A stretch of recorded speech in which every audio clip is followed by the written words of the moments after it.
As I mentioned, today is 19th of June. It is also called as Juneteenth or President's Day. And because of that, the admission is completely free.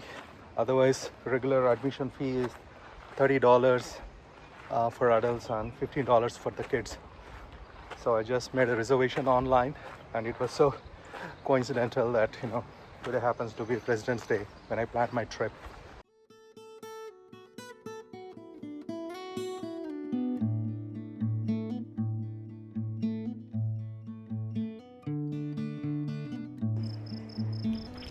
Old Sturbridge Village brings the 1800s back to life. Historic homes, workshops, farms, and village roads that remind us how people lived before engines changed everything. House that we are in, it's a home that is a very average common house. It's below middle class living. This room here is multifunctional. There's a fireplace behind me. This becomes a dining room, this table here, along with that other table, put them together. And we've got a bed in the corner. So there's a lot of things in here that you wouldn't expect in other homes because of the size. We've got to put everything together. We have record of 2 to 10 people living here. Wow. Back then, a carpenter's shop was not just a workplace. It was where homes, furniture, tools, and everyday life were built by hand. Every cut of wood, every joint, and every small detail had patience behind it. No factory assembly line, just skill, time, and craftsmanship. I'm here at the place called as the Nature Pharmacy, where the Native American has used a lot of wild plants as the remedies and passed their tradition cues onto the New England settlers. This was Nature's Pharmacy long before there was a CVS or a Walgreens on every corner. Native American communities used plants, roots, and herbs gathered from the land for healing, food, and everyday care.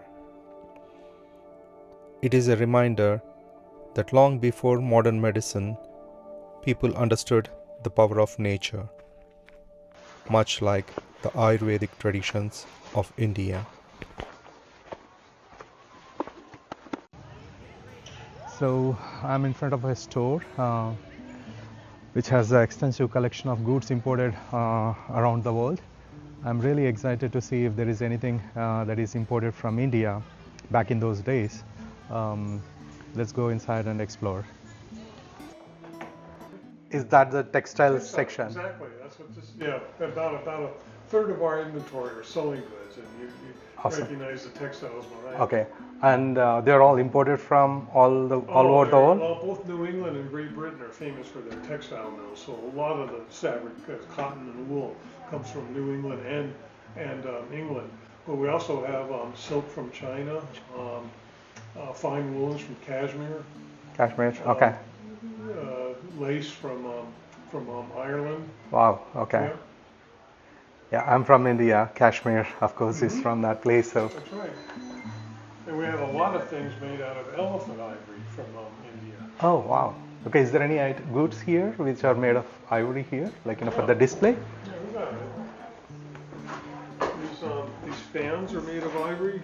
Oh, wow. These teeth brushes are ivory. Oh, those fans. Oh, wow.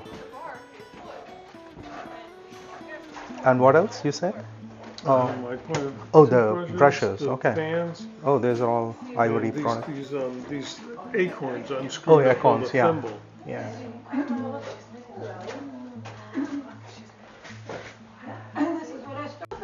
Wow. Yeah, so just go on. Interesting. Yeah, the research. Get overwhelmed by the theories. So today is Juneteenth, the President's Day. There is a ceremony going on.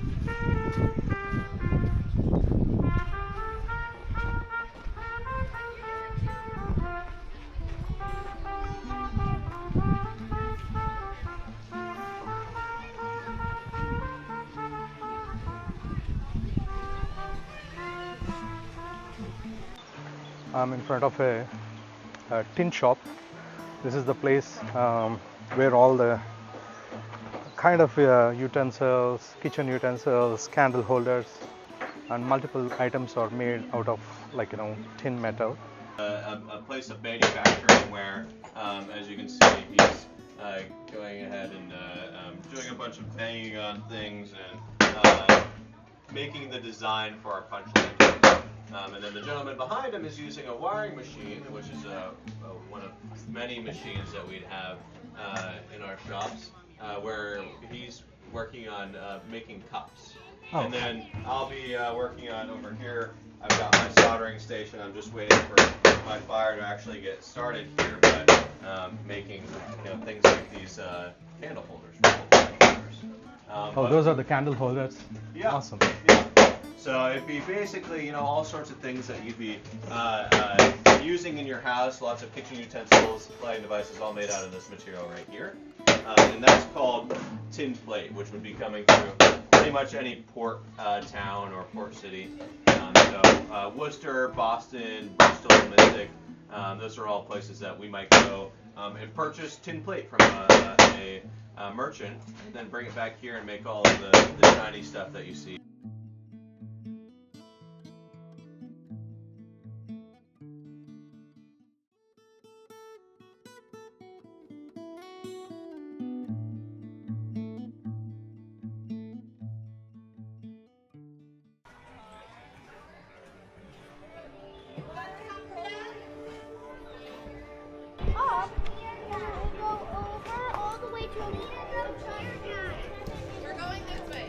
Look at the size of those horses.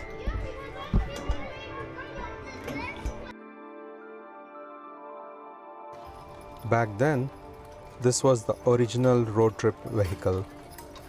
No fuel stops, no GPS, just a horse, a cart, carrying people, supplies, and stories from one town to another.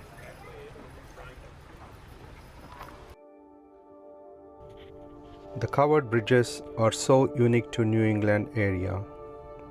These bridges were built to protect the wooden bridge structure from rain, snow, and harsh New England weather, helping them last longer. The roof and sides kept the timber beams dry and reduced costly repairs or replacement.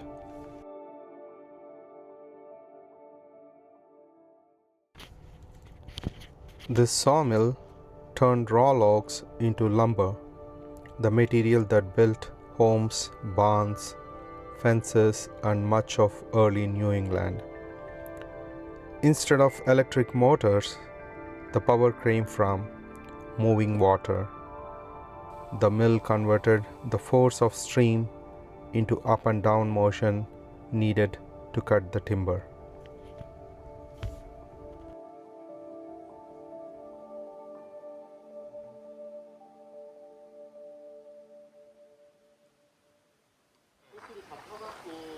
Look at the size of that wheel that is powered by purely powered by water in those days. Look at the size.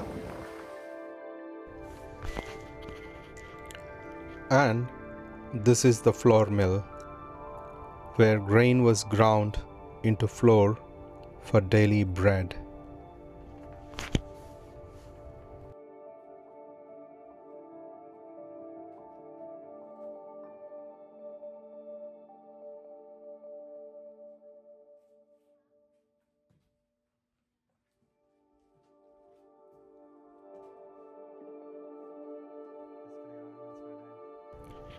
This reservoir was like the power bank of the village.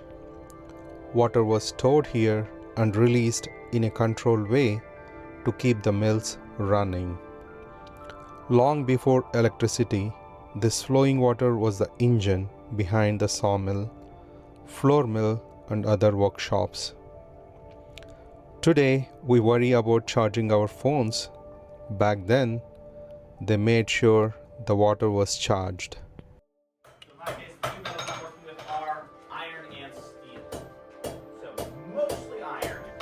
Before hardware stores, the blacksmith was the village mechanic, making tools, repairing farm equipment, and shoeing horses with fire, iron, and skill.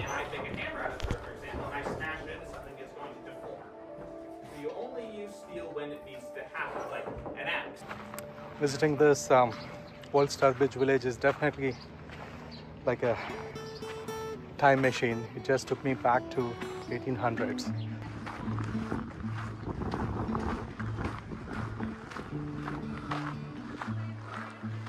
This is a farm. You can see some cows grazing there. Let's quickly see what is there inside that shed.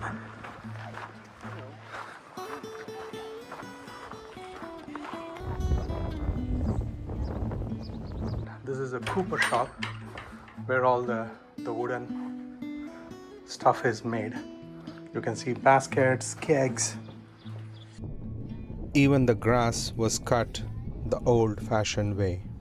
No lawnmowers, no shortcuts, just patience, muscle, and lot more work than we can imagine today. Awesome. And a farmer back in the 1830s would not make the axe head. He might be able to repair the axe head because a lot of farmers had smith shops on their property. As a side trade, they would repair their own tools and maybe charge some money to repair neighbors' tools as well. But you would not make this. You would have to buy an axe head from. You might read a lot of stuff online, but you definitely have to come here and see yourself how great this place is. This is a bank.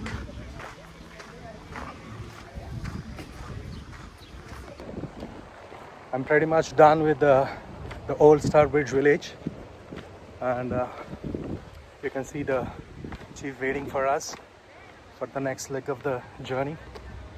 So we'll head to Springfield Museum. Look at that vintage building, looks so different.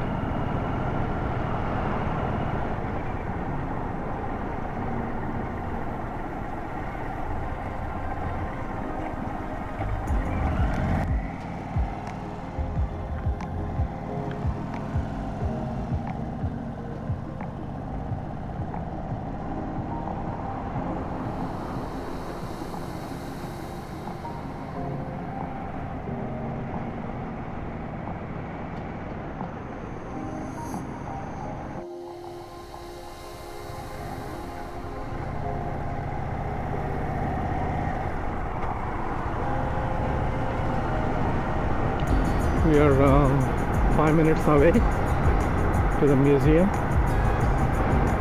Shows 1.4 miles.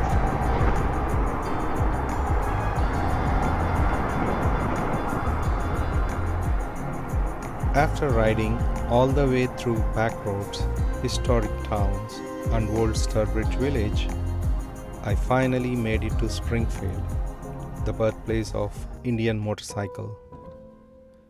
But sometimes, even the best planned rides have their own plot twist. Apparently, the museum is closed because it is President's Day.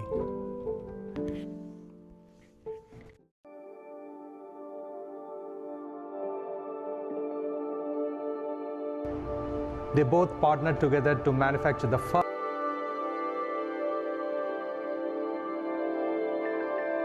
all out to support their favorite brand. This is the birthplace of Dr. Seuss.